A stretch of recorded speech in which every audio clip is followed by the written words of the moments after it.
Hello നമസ്കാരം, എല്ലാവർക്കും സുഖം തന്നെയല്ലേ? എല്ലാവർക്കും മിയാസ് ഫുഡ്ബുക്കിലേക്ക് സ്വാഗതം. ഇന്നൊരു ബ്രേക്ക്ഫാസ്റ്റ് റെസിപ്പി ആയിട്ടാണ് കേട്ടോ വന്നിട്ടുള്ളത്. ഇൻസ്റ്റൻ്റ് ആയിട്ട് ഉണ്ടാക്കിയെടുക്കാൻ പറ്റുന്ന ഒരു റവ വെള്ളയപ്പവും അതുപോലെ തന്നെ റെസ്റ്റോറൻറ്റ് രുചിയിൽ വീട്ടിലുണ്ടാക്കിയെടുക്കാൻ പറ്റുന്ന ഒരു സിമ്പിൾ മുട്ടക്കറിയുടെയും റെസിപ്പിയാണ്. അപ്പോൾ വീഡിയോ ഫുള്ളായി കണ്ടതിന് ശേഷം നിങ്ങൾക്ക് വീഡിയോ ഇഷ്ടപ്പെടുകയാണെന്നുണ്ടെങ്കിൽ നിങ്ങളുടെ ഫാമിലിക്കും ഫ്രണ്ട്സിനും ഷെയർ ചെയ്ത് കൊടുക്കാൻ മറക്കരുത്. അപ്പോൾ എങ്ങനെയാണ് നമുക്ക് അടിപൊളി ബ്രേക്ക്ഫാസ്റ്റ് റെസിപ്പി ഉണ്ടാക്കിയെന്ന് നോക്കിയാലോ? മിക്സിയുടെ വലിയ ജാറിലേക്ക് 1.5 കപ്പ് വറുക്കാത്ത റവയാണ് ചേർത്തിട്ടുള്ളത്. അപ്പോൾ വറുത്ത റവയായാലും കുഴപ്പമില്ല. ഇതിലേക്കൊരു 1/4 ടീസ്പൂൺ ഉപ്പും പൊടി ചേർത്ത് കൊടുക്കുന്നുണ്ട്. അതുപോലെ തന്നെ 2 ടേബിൾ സ്പൂൺ പഞ്ചസാരയും 4 ടേബിൾ സ്പൂൺ തേങ്ങയും ചേർത്ത് കൊടുക്കുന്നുണ്ട്. അപ്പോൾ തേങ്ങ ഫ്രീസറിൽ നിന്ന് എടുത്ത കാരണമാണ് 4 ടേബിൾ സ്പൂൺ. ഫ്രഷ് ആണെന്നുണ്ടെങ്കിൽ 2 ടേബിൾ സ്പൂൺ ആയാലും ഇതിന് ഈക്വൽ ആയിരിക്കും. അതുപോലെ തന്നെ ഇതിലേക്കൊരു 1/4 ടീസ്പൂൺ ഈസ്റ്റ് ചേർത്ത് കൊടുക്കുന്നുണ്ട്. അപ്പോൾ ഇൻസ്റ്റൻറ്റ് ഈസ്റ്റ് ആയ കാരണമാണ് 1/4 ടീസ്പൂൺ. അല്ലാന്നുണ്ടെങ്കിൽ നിങ്ങൾക്ക് 1/2 ടേബിൾ സ്പൂൺ ചേർത്ത് കൊടുത്ത് ഇളം ചൂടുവെള്ളത്തിൽ കലക്കിയിട്ട് അതൊന്ന് പൊങ്ങി വരുമ്പോൾ ചേർത്ത് കൊടുത്താൽ മതി.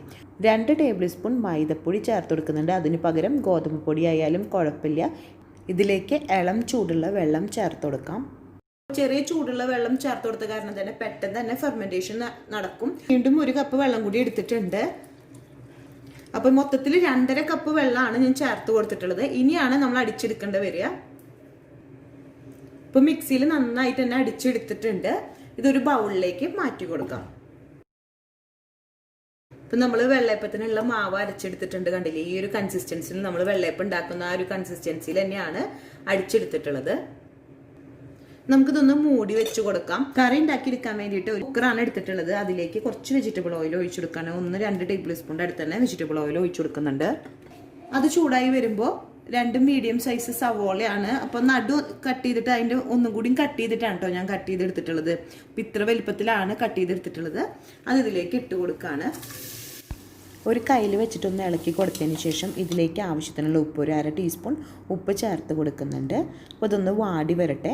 അതുപോലെ തന്നെ ഒരു പാനിലേക്ക് ഒരു 1/4 ഭാഗം വെള്ളം ഒഴിച്ചിട്ട് അതിലേക്ക് 2 കോഴിമുട്ടയും ഒരു 1/2 ടീസ്പൂൺ ഉപ്പും ഇട്ടിട്ട് ഒന്ന് മൂടി വെച്ച്, അതുപോലെ തന്നെ നമ്മൾ സവോള ഇപ്പോൾ കണ്ടില്ലേ നന്നായി വാടി നന്നായി ഒന്ന് കുഴഞ്ഞു വന്നിട്ടുണ്ട്. ഈ ഒരു ടൈമിൽ ഇതിലേക്ക് വെളുത്തുള്ളി ഇഞ്ചി പേസ്റ്റാണ് ഒരു 1.5 ടേബിൾ സ്പൂണിൻ്റെ അടുത്ത് തന്നെ ചേർത്ത് കൊടുക്കുന്നുണ്ട്. അതുപോലെ തന്നെ ഒരു 3 പച്ചമുളക് എടുത്തിട്ട് ഒന്ന് കട്ട് ചെയ്ത് കൊടുക്കുന്നുണ്ട്. അപ്പോൾ ഈ ഒരു ടൈമിൽ തന്നെ വെളുത്തുള്ളി ഇഞ്ചി ചതച്ചെടുത്ത കാരണം ചേർത്ത് കൊടുത്തിട്ടുണ്ടെങ്കിൽ തന്നെ നന്നായിട്ട് വാടി കിട്ടും.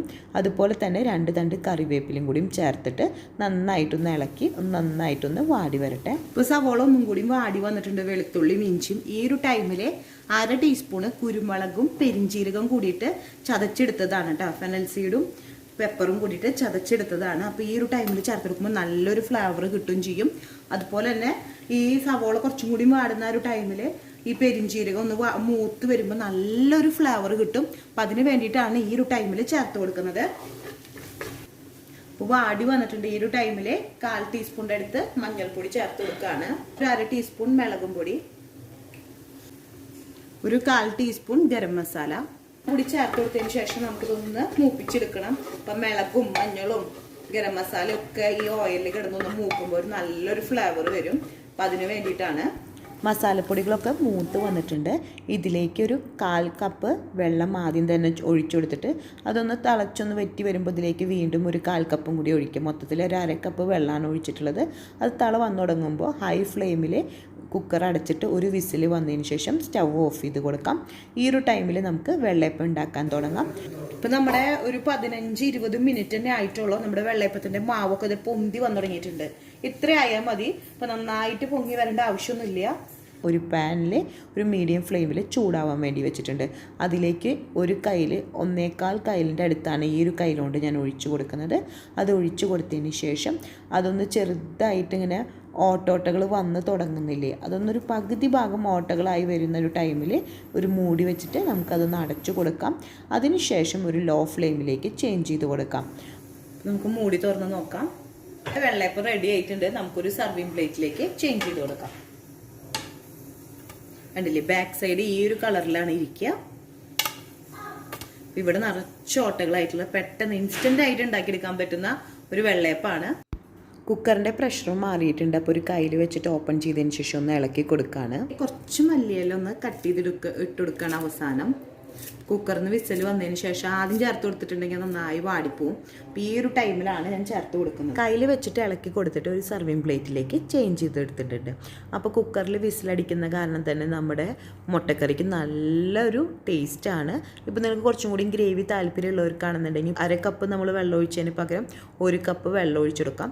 അല്ലാന്നുണ്ടെങ്കിൽ തേങ്ങാപ്പാൽ വേണമെങ്കിലും ഇത് കഴിഞ്ഞിട്ട് അവസാനം നമ്മൾ ആ കുക്കറിൻ്റെ പ്രഷർ മാറിയിട്ട് എടുക്കില്ലേ, മല്ലിയില ഇടുന്നതിനെക്കാട്ടും മുന്നേ ഒരു 1/2 കപ്പ് തേങ്ങാപ്പാലും വേണമെങ്കിൽ ചേർത്ത് കൊടുക്കാം. അതുപോലെ തന്നെ നമ്മുടെ ഇൻസ്റ്റൻറ്റ് വെള്ളയപ്പം ഇവിടെ റെഡി ആയിട്ടുണ്ട്. അപ്പോൾ നല്ല ടേസ്റ്റാണ്. ഇതുപോലെ കുറച്ച് കനത്തിൽ ഉണ്ടാക്കിയെടുക്കുമ്പോഴാട്ടോ കൂടുതൽ ടേസ്റ്റ് എനിക്ക് തോന്നിയത്. എല്ലാവർക്കും വീഡിയോ ഇഷ്ടമായി എന്ന് വിചാരിക്കുന്നു. അടുത്ത ദിവസം പുതിയ വെറൈറ്റി റെസിപ്പി ആയിട്ട് വീണ്ടും വരാം. Thanks for watching. ബൈ.